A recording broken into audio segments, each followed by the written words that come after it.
Olá, eu sou a Vesna e vou apresentar o trabalho com o tema Um estudo do protocolo de comunicação espinal no contexto da plataforma OpenBCI para transmissão de sinais de EG em tempo real, sob orientação dos professores Levi Boccato e Rafael Ferrari. Primeiramente, antes de falar sobre os objetivos do trabalho, é importante entender alguns conceitos sobre interface cérebro-computador e o que é o protocolo espinal, bem como contextualizar o projeto. Então, a interface cérebro-computador, ou BCI, é um sistema de comunicação que permite ao usuário realizar ações sem de fato realizar o movimento. Isso é possível através da interpretação dos sinais cerebrais. Aqui temos uma imagem que define bem o funcionamento de uma BCI, desde a etapa de aquisição de sinais, passando pela etapa de processamento de sinais, por fim, após a classificação, pela etapa de aplicação. E dentre essas etapas, uma que tem sido explorada no mercado é a etapa de aquisição de sinais, de eletroencefalografia ou EG. Dessa forma, a OpenBCI, que é uma plataforma de interface cérebro-computador, desenvolveu uma placa denominada de OpenBCI Cyton, que ao posicionar eletrodos na cabeça do indivíduo, a placa é capaz de coletar os sinais de EG e transmiti-los para o microcontrolador, que fará a etapa de processamento de sinais. No entanto, o elemento central da placa é o ADS1299, que é um conversor analógico digital que permite a conversão AD de sinais de EG.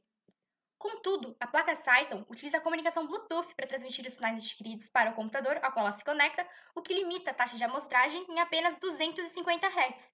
Por outro lado, o ADS1299 pode amostrar em até 16 kHz. Logo, pensando no contexto de BCI, o uso de taxas de amostragem superiores a 250 Hz pode ser benéfico para o desempenho dela.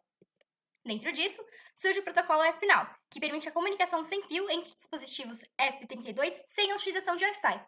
Esse protocolo ele foi projetado considerando a substituição das 5 primeiras camadas do modelo OSI por uma única camada espinal, que confere maior rapidez para o protocolo. Além disso, o protocolo permite comunicação unidirecional, bidirecional e multidirecional e aceita os modos unicast e broadcast. Outro ponto a destacar é que o protocolo permite o envio de apenas 250 bytes por pacote e que, embora a taxa de transmissão do ESP32 seja definida por padrão em 1 megabit por segundo, o protocolo permite ajustes de taxa. Com isso, o objetivo do projeto foi desenvolver uma interface sem fio capaz de transferir os dados a uma velocidade que permite o uso de taxas de amostragem superiores a 250 Hz. Para isso, primeiramente foi estudado o protocolo espinal, analisando não só a velocidade, mas também a estabilidade no envio. Desse modo, espera-se que a interface estudada seja uma opção para substituir a interface Bluetooth da placa Cyton. E aqui temos uma imagem que ilustra todas as etapas de transmissão do sinal de EG, começando pela coleta, passando pela transmissão via SPI pelo ADS1299 para o primeiro ESP32, a transferência usando o protocolo espinal entre os ESP32, que foi o foco desse projeto, e a transferência serial, que por fim enviará o sinal para o computador.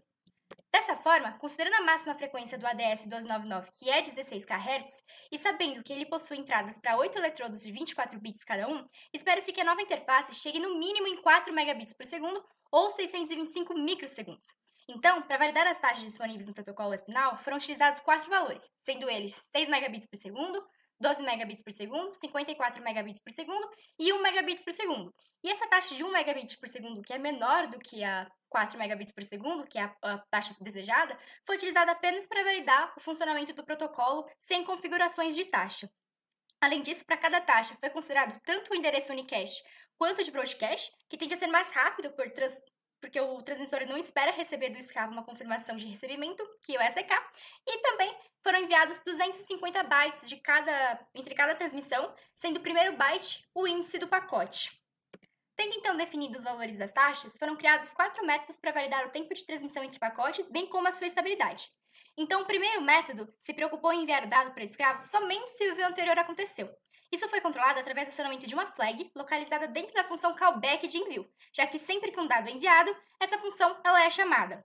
No entanto, mesmo com essa confirmação do próprio transmissor, foi preciso adicionar um delay de 1 microsegundo entre as tentativas de enviar os pacotes. E nesse caso, por ser um delay pequeno, esperava-se que o impacto de tempo fosse pouco significativo. O método 2 também utilizou o callback de envio, mas dessa vez apenas para incrementar o contador que define o índice do pacote. No lugar da flag, foi feita uma comparação entre o índice do pacote atual e o índice do pacote enviado anteriormente, e somente se o valor do índice atual fosse maior ou igual ao valor do índice antigo incrementado de 1, o próximo pacote poderia ser enviado. E aqui também foi necessário utilizar um delay de 1 microsegundo. Contudo, essas metodologias elas não levavam em consideração a confirmação por parte do escravo, que de fato poderia confirmar se o pacote recebido foi enviado corretamente.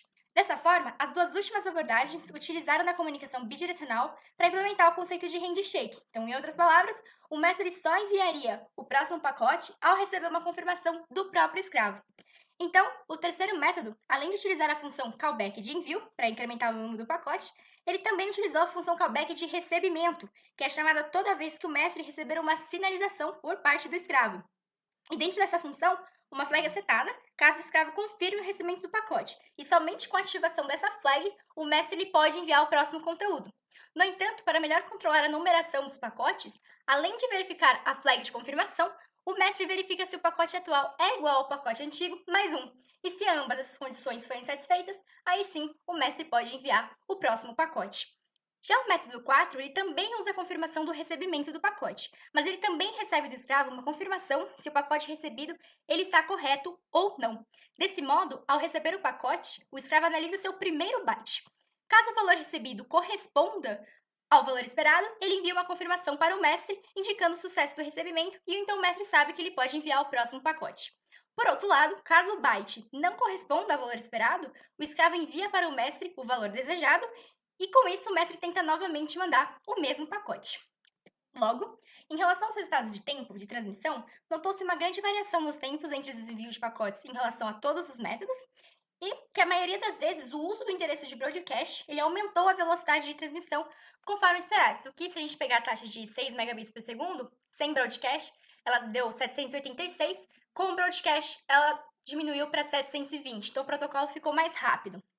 Além disso, entre os métodos 1 e 2, notaram-se poucas variações em relação às taxas de 12 e 54 megabits por segundo, então elas ficaram mais ou menos no mesmo padrão. No método 3, notou-se um aumento de tempo em relação aos métodos anteriores, mas ainda na ordem de microsegundos, o que atende às demandas do ADS 1299. E em relação ao último método, é possível perceber que um aumento mais significativo na média do tempo, agora na ordem de milissegundos, o que ultrapassa o valor desejado. E é interessante notar que se a gente pegar todos os valores de tempo e calcularmos o valor em megabits por segundo, a gente chega nessa tabela aqui. E aqui nós vemos que as taxas, elas não correspondem aos valores esperados que o protocolo espinal promete. Então, se a gente analisar, principalmente em relação à taxa de 54 megabits por segundo, a gente vê que os valores que a gente obteve se distanciam bastante do valor esperado, chegando a um erro de mais de 80%. Sem contar o método 4, que obteve valores ainda menores. No entanto, em um primeiro momento, os valores obtidos para as duas últimas taxas, considerando esses três primeiros métodos, eles poderiam atender a demanda do ADS 1299, que exige algo próximo de 4 megabits por segundo. E aqui foi destacado as maiores taxas obtidas entre os métodos, que no caso foi com o uso de broadcast. Mas, em segundo plano, essas taxas obtidas sem o uso de broadcast, elas também atingiram valores próximos de 4 megabits por segundo. Então, também daria para ser utilizado. Todavia, dentro do contexto de BCI, é importante que os dados não só sejam transmitidos rapidamente, mas também com ausência ou com uma quantidade mínima de perdas. Então, os outros modelos também foram validados em relação à estabilidade, mas agora considerando apenas as principais taxas candidatas, que foram as de 12 e 54 megabits por segundo. E, no geral, foi possível perceber que a quantidade de perda diminuiu de um método para outro, tanto para o modo broadcast quanto para o modo unicast, só que o modo broadcast notou-se que teve perdas um pouquinho maiores em relação ao modo sem broadcast, e além disso, o método 4 ele se destacou com uma metodologia que não teve perda nenhuma em nenhum dos 4 cenários. Portanto, ao combinarmos os resultados de tempo e estabilidade, notou-se que o protocolo espinal consegue atingir frequências maiores de 250 Hz, mas ao mesmo tempo apresenta muitas variações nos valores de tempo de transmissão entre pacotes. O modo broadcast, embora mais rápido, ele possui mais perdas de pacote quando comparado ao modo unicast, e entre os métodos destacou-se a metodologia 3, sem broadcast e taxa de 12 megabits por segundo, que tende a oscilar menos que a de 54 megabits por segundo e que conta com a confirmação de recebimento do escravo, o que não acontecia com o método 2.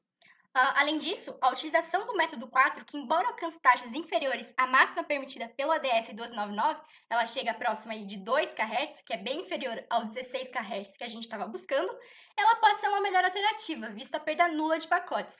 E por fim, por conta da instabilidade das transmissões devido às variações bruscas de tempo, seria necessário realizar uma integração com o protocolo SPI para validar de fato se o protocolo espinal poderia substituir ou não a interface Bluetooth, utilizando, por exemplo, os métodos 3 ou o próprio método 4. Obrigada!